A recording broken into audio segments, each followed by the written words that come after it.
今天是只要你有一个电饭煲就可以做的东坡肘子超详细教程，肘子软嫩脱骨，入口即化，做法更是超级简单，没有丝毫难度，所有的用料和调料精确到克，手把手教学，包教包会。这是一个前肘，一般你买猪肘，皮上的毛发它都会给你烧好。假如说肉铺老板没有这个工具，那么你就可以拿回来自己操作。我特意没让它烧皮，直接拿回来作为演示，用喷火枪烧去表面毛发。如果家庭当中没有喷火枪，那我们可以放在燃气灶上面进行灼烧，效果都是一样的。这是说烧好的样子。我们给猪肘放进清水里，把表面焦糊的猪皮清洗掉，无论使用百洁布还是锄刀，给它刮洗干净就好了。清洗好之后，我们放进锅里，现在给猪肘焯个水，这个清水多放一点，多一点的清水可以焯水焯得更干净。加入葱姜去腥，点火开中小火，中小火焯水可以把血水焯得更干净。水开之后打下浮沫，这个浮沫都是血水，如果不打走，它又重新融到热水里了，紧接着又会重新煮进肉里，所以给它打干净。浮沫打好之后，再焯水20分钟，因为猪肘的肉较厚，所以焯水的时间会长一点。好了，时间到了，我们把猪肘取出，放进电饭煲里，加入热水，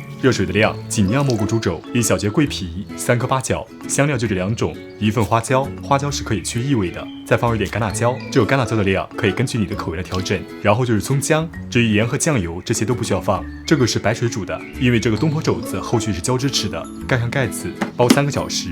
如果你使用高压锅会快一点，这个菜就是时间长一点，但是做法很简单，如同你们刚才看到的，焯个水，然后放在电饭煲里煮就好了。肘子快煮好的时候，我们来切个爆锅料，这是1大块姜，重量在50克。东坡肘子需要重姜，所以姜会多一点，但是放心，姜味不会很重，因为它会入锅煸炒，煸炒过后，姜辣味会转变为姜香味。首先我们把后姜切片，然后切丝，切完丝之后再切成姜粒，这是6颗大蒜，也给它切成蒜末，拍一下，切的时候就不会滚来滚去了。那么切好之后就放在一旁备用。点火开中火，下入食用油，这个油量可以稍微多一点。油热后，我们先下入姜末，给它炒香，炒个1分钟。因为姜末很细，所以炒得会比较快。姜粒炒至金黄后，我们下入蒜末，一起炒香。这一步炒30秒，边角金黄了，炒到这个样子就可以了。我们下入1满勺郫县豆瓣酱，原本这个酱汁还需要1勺2荆条泡椒酱，但是我没买到，所以我就没放。我们继续给豆瓣酱炒香，炒出红油。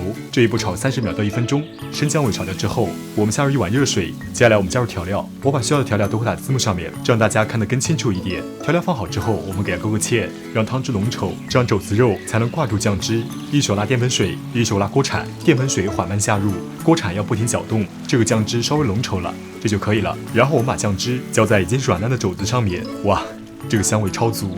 由于炖煮的时候没有放调料，所以这个肉香超级足，这个味道是酸甜麻辣的，特别好吃。配这个肘子肉一点也不腻，做法没有丝毫难度，只是费时间一点。总之我超级推荐，真的很好吃。